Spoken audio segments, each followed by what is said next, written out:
welcome to Famous Desserts View YouTube channel. So today I'm going to be teaching another kind of vanilla cake. This time around, this is called the Bailey's Infused Vanilla Bundt Cake.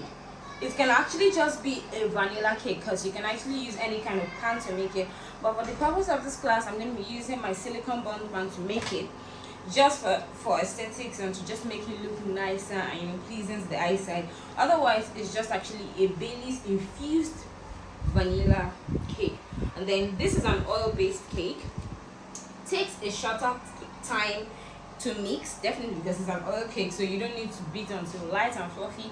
And the technique involved is a bit different from the butter vanilla cake that I already have uploaded on my channel. You can check that for reference. This one starts the mixing process with the dry ingredients. Amazing, right? So it goes in with the flour, the sugar, the salt, and the baking powder. These are the only dry ingredients that go into it. And then optional is the ground nutmeg, if you would like to have that in. I'm going to be putting that, so let me just get it. So yeah, we're going to be using the ground cinnamon. I always like the flavor that it adds to my vanilla cake. Some people add cinnamon to that. I'm leaving that out. And then after you add the dry ingredients, and then you then proceed to add the wet ingredients, which now comprises of the eggs, the vegetable oil, and the buttermilk, and then just whip up on high speed.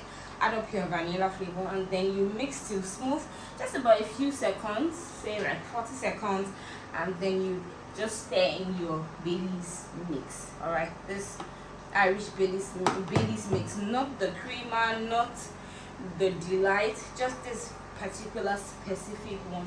Exactly. So let's just go right into it now. So I'm not going to be mixing my dry ingredients separately, and definitely if you're using a regular pan, an 8-inch round pan is ideal for this recipe. And as always, you need to preheat your oven into the mark of 180 degrees. Okay, for any time you're trying to bake up in a burnt pan like this, just always ensure that you don't overfill up your pan. You see while I start now that this isn't going to be filled up to the brim, because you don't need it to rise up and then fall out of shape. It has to come out looking this nice. Okay, and when it's actually out of the oven, you need to let it cool about 10 minutes so that it can cool up, and then you just turn it all over and then you just remove it. I'll be showing you how to do that as well. So at this point, let me just read out the recipe so that I could just go right into it. We're going to be needing 2 cups of all-purpose flour. I have that here. All I'm just going to do is to add it inside here, and then I'm going to use my wire whisk, of course, with the electric mixer, to whisk it together for a few minutes. So that is what incorporates all the dry ingredients together, really. So I don't need to do that before putting it in the bowl. So we're going to be using 2 cups of all-purpose flour, 1 tablespoon of baking powder, as seen here. This is the brand I use all the time. 1 teaspoon of salt. This is it here. All right, and then that is what's going to be going into the bowl. And then afterwards, I'm going to be and then with the sugar as well, and that's 1 and 1/3 cups of sugar, granulated sugar, the regular baking sugar, not the caster sugar, the granulated sugar, that's the coax sugar. All right, and then we're going to be using 1/2 cup of vegetable oil. Okay, 1 cup of buttermilk, already prepared here, combination of white vinegar and the evaporated milk. I always emphasize that in my other videos. You can always check that for reference as well. So 2 large eggs, standard size eggs, as seen here. 1/2 cup of Bailey's Irish cream. Okay, that is actually the best, the bit of quantity you need. You don't need too much so you don't have an overwhelming flavor eventually. So 1 teaspoon vanilla flavor, that's just right. Amazing, right? Just 1 teaspoon and it's a vanilla cake. But that's right, because it's a Bailey's vanilla cake, so we need the Bailey's flavor to be more enhanced than that vanilla flavor. So let's just go right into it now. So I have my mixer in here. I believe this video is going to take a shorter while, so I'm going to be putting into the mixing bowl 2 cups of all-purpose flour. Note that every other cake recipe I've posted out here, I've always had the dry ingredients going in last. Okay, so this is the first time we're having to start with the dry ingredients, so just watch closely. Okay, so that's the first cup of the all-purpose flour. See that I have it very well labeled, no heaped cup and no below cup, just actually ideal 1 cup. Okay, and then we'll go ahead to add the sugar now. Yeah, for now, so we'll just do that now. So the sugar calls for 1 cup and then 1/3 cups of sugar. That goes into it also. This is 1 cup, and then I'll get the 1/3 cup here, knowing fully well that these cups already come pre-measured, so it makes it easier for you. 1/3 cup goes right in as well. And then I'll be putting my salt. That is the 1 teaspoon of the all-purpose salt. It's not sea salt, it's regular salt, the cooking salt. Yeah. So here, here's 1 teaspoon. And this recipe is very easy to double actually. So just double everything by their original units. It's not going to alter your consistency or your results in any manner. So afterwards, we're going to be putting 1 tablespoon of baking powder in here. Okay. This recipe actually yields something very nice. Okay. Okay. So this is going to be open. So let me get the one that I have something here. Okay. I don't know if I have up to 1 tablespoon.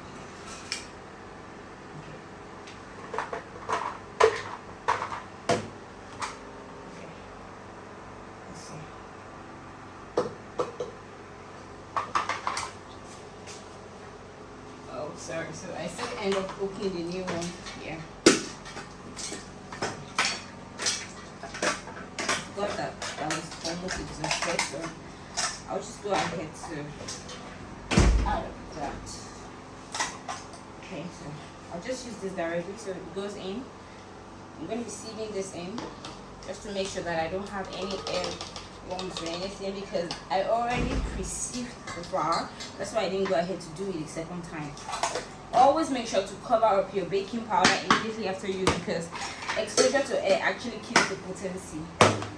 Okay, so what do we have now? That's all for now. So I'll be turning on the mixer and just giving it a quick whisk, just a few minutes.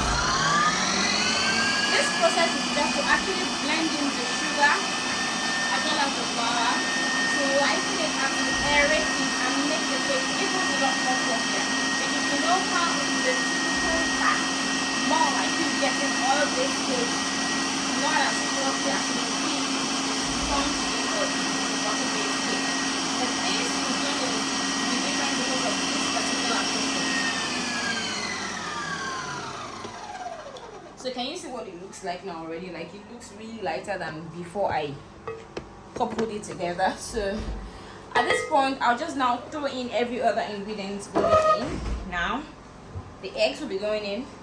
Okay, right, milk going in same time.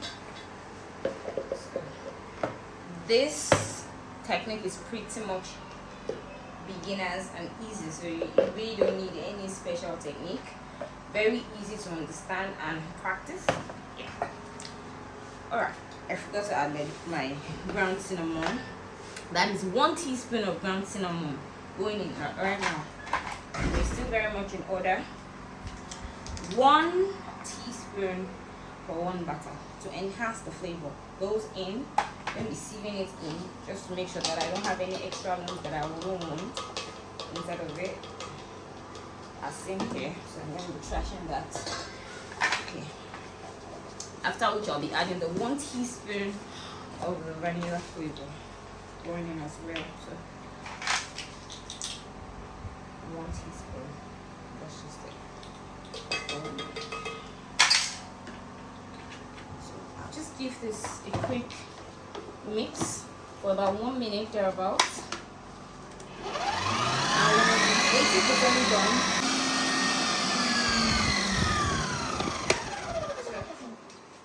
and mix together for about 30 seconds around. I didn't check the time, but working from experience, that's about 30 seconds.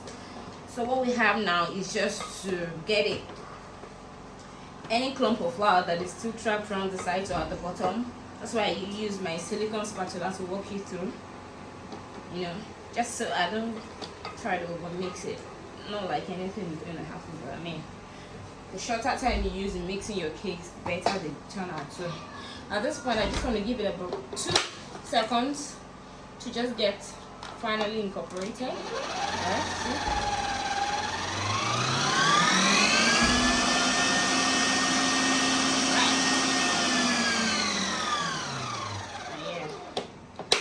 that's about it now. I'll be taking this out. Okay, and this is at the point where I'm going to be adding the Irish cream. All right, Irish cream, and that's a half cup.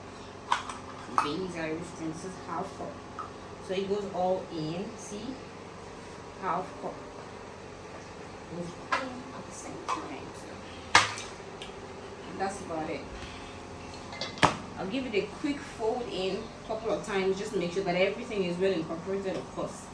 So if you look at this recipe now, you see that it's actually very similar to the consistency of what you have in my red velvet recipe for those that are in my membership class, chocolate cake recipe for those in the general, on the general platform, of course. So you see that it's typically runny, so it's actually a very typical dessert cake option because it's an oil-based cake, so it's going to turn out moist but still fluffy at the same time. But yeah, it's a vanilla cake. So we are done now, and this is what the consistency looks like. So I want to take this away. So at this point, now notice that this bun pan is a silicone oven-proof bun pan.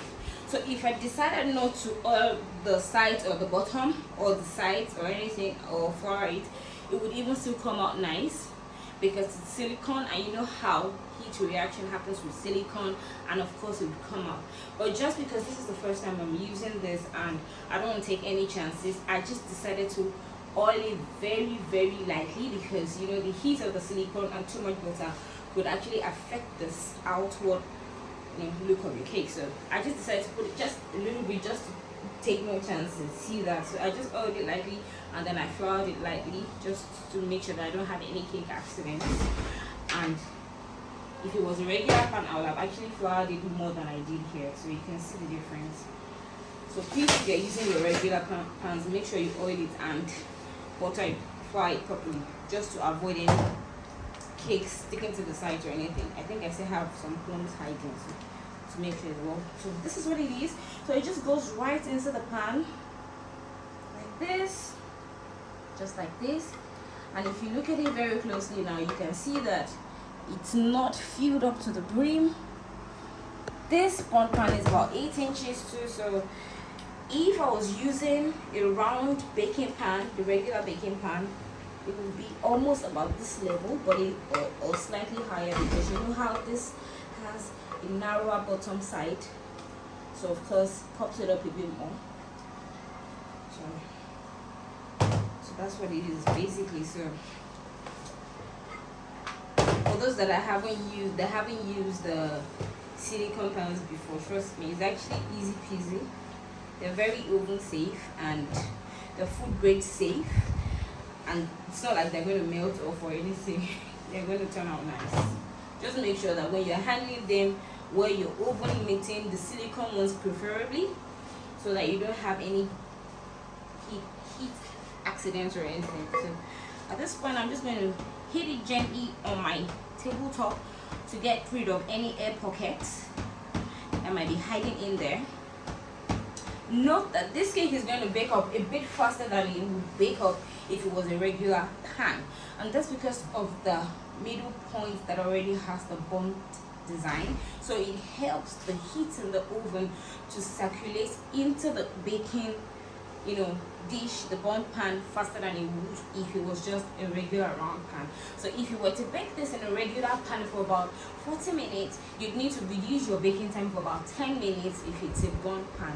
What's if it's actually a silicone burnt pan, okay? Because the heat actually infiltrates it faster than it would be if it was actually a metal pan. Do you understand that? So those are just the little bits of dynamics for the baking pan. Otherwise, you're good to go in any other option that you choose to use, either this or the other one. So I'll be taking this into the oven now, and I'll be back in about 35 minutes when it will be done to show you how to pop it out of the burnt pan. I will be done. So welcome back, guys. It's been about 38 minutes thereabout because I actually used my phone timer to monitor this carefully. So I brought it out now and I've let it cool for about 5 minutes. Now it's actually warm to touch. That's why I can handle it with these gloves. And so I'll be flipping it now. You can see that it's silicone already. Even without flipping it over, it's going to come off easily. Can you see that? But of course, ideally I will just flip it on the wire rack as seen, and then all I'll just do is just to lift it off carefully, easy peasy, and then it comes off nicely. So there we have it, guys. This is what the vanilla cake looks like. Typically bundt cakes always look brown on the outside, but then it looks really amazingly white on the inside. So now it's still really warm. You can see the illusion. Usually at this point, you can actually, if you're a sweet tooth and you like to further enhance the taste of any baked product in a bundt pan, you can actually just get your mesh sieve and just sieve onto it some powdered sugar. That's the icing confectioner's sugar.